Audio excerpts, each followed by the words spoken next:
States decides to double the bilateral trade to $500 billion by 2030.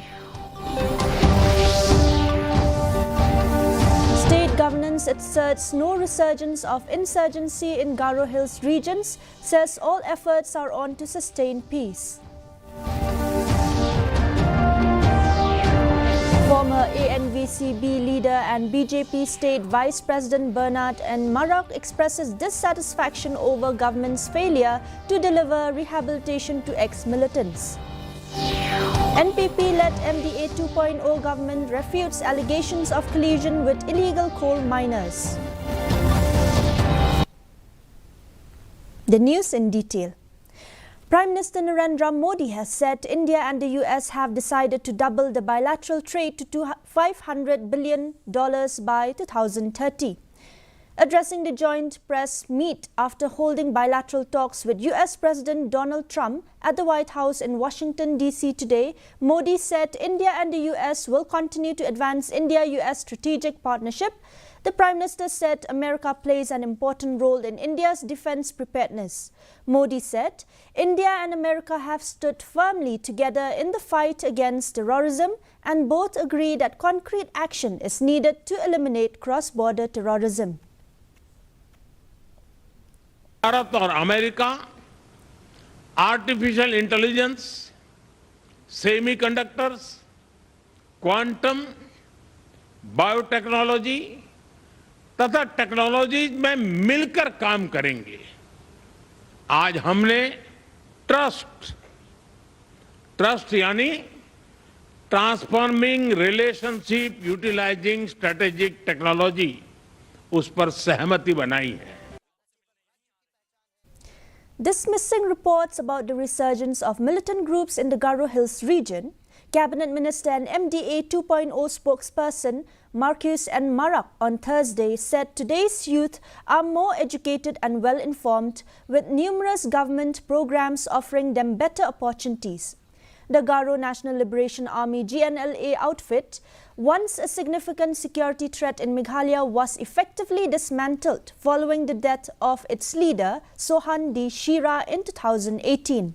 His death triggered the surrender of several GNLA cadres, ushering in a period of relative peace in the Garo Hills. Recognizing William Nagar's history as a former militancy hotbed, Marak, an NPP leader and the spokesperson of the MDA government, emphasized the various initiatives undertaken by the MDA government to strengthen stability and drive development in the region. There's no such news. It was only some, I think, rumors that there are regrouping of the GNLs. There's no such regrouping in practical. Nowadays, roads are accessible to every villages. When there was GNLA, NBCs long time back, 7 years back, no road communications were there. To cross the Simsang River, it is very difficult. You have to cross by boat only. So they get the advantage. But now you go to other side of the Simsang River, lots of bridges are there, so many roads are there, and then remotest part of the village is also connected with roads. So therefore, no chance of coming, regrouping, nothing. Former ANVCB leader and BJP State Vice President Bernard N. Marak expressed dissatisfaction over the government's failure to deliver promised rehabilitation and livelihood assistance to ex-militants.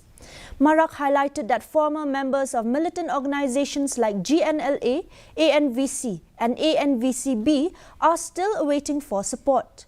While dismissing fears of militancy resurgence, he called on the government to fulfill its commitments and provide financial assistance to those who renounced violence.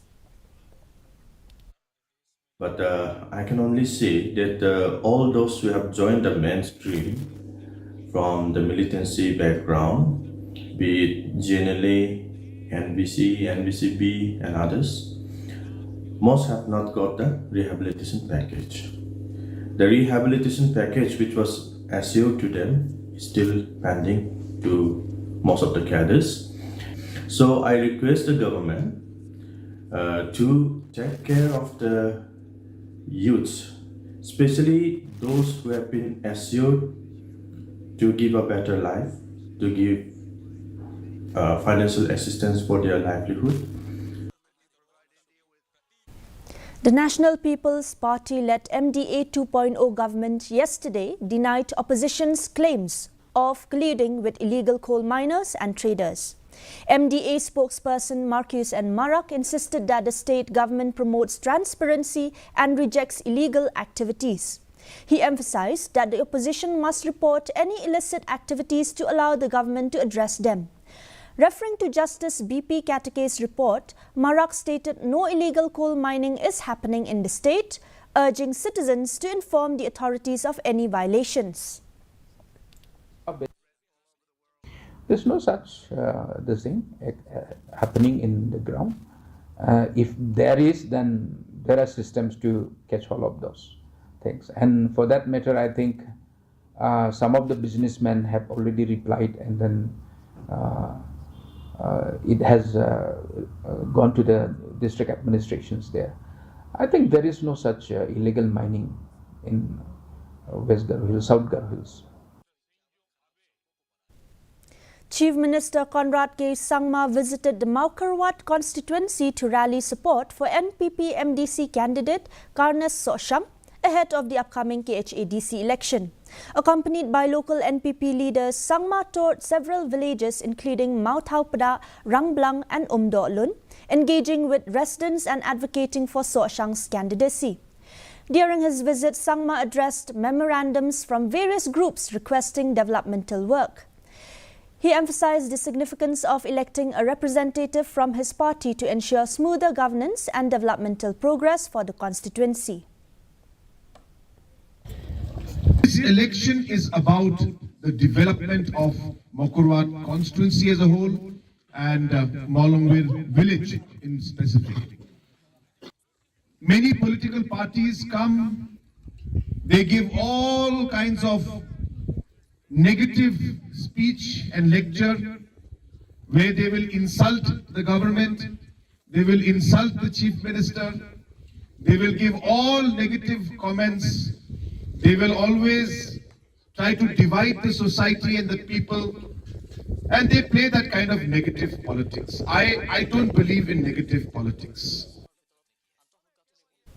In an interview with DD News Meghalaya, War West constituency candidate Trebor R. Suchen shared how his experience as General Secretary of the Jantia Students' Union has prepared him for a political role.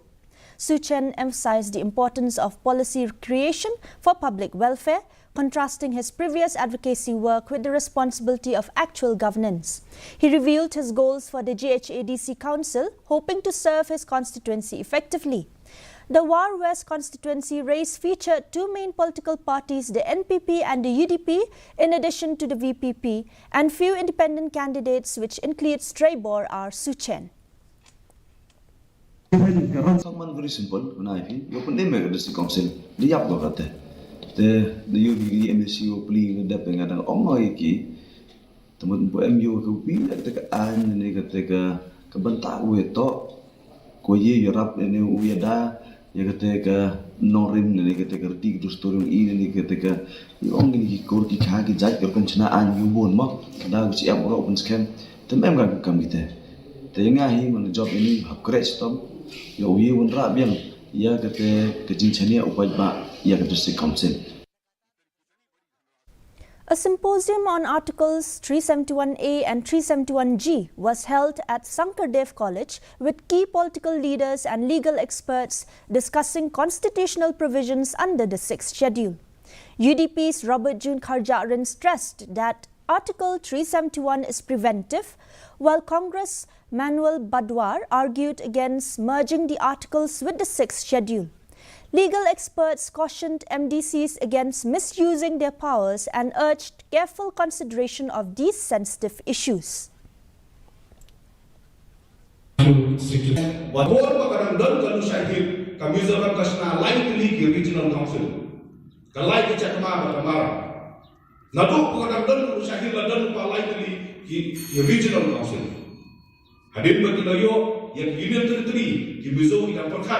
Bakalabian neki baniada di bakala di panno yang lain sepatnya kue.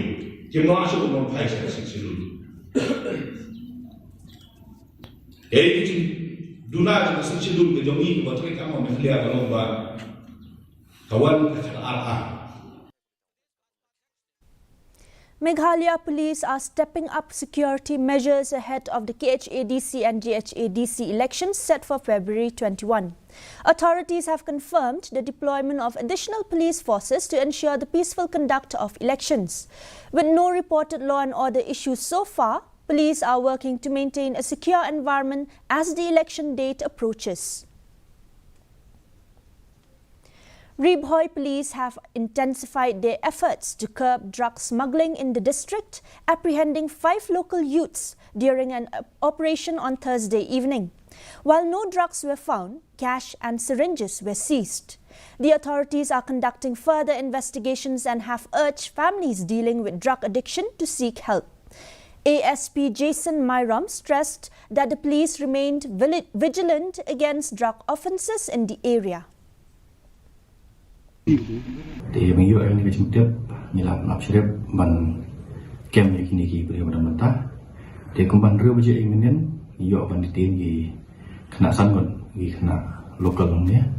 Thì mình tiền như kì như là conduct research kat mukaan.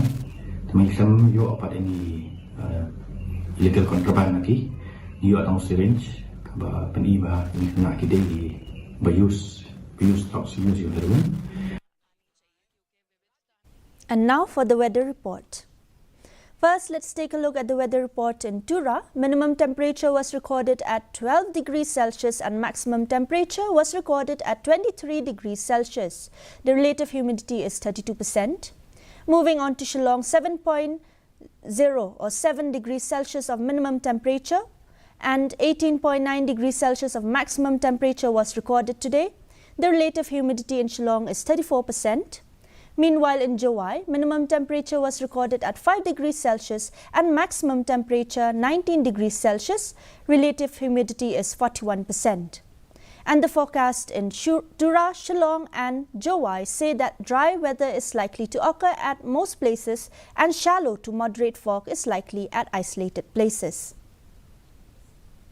Before winding up this news bulletin, here's a short recap. Decides to double the bilateral trade to $500 billion by 2030. State governments asserts no resurgence of insurgency in Garo Hills regions, says all efforts are on to sustain peace. Former ANVCB leader and BJP State Vice President Bernard N. Marak expresses dissatisfaction over government's failure to deliver rehabilitation to ex-militants.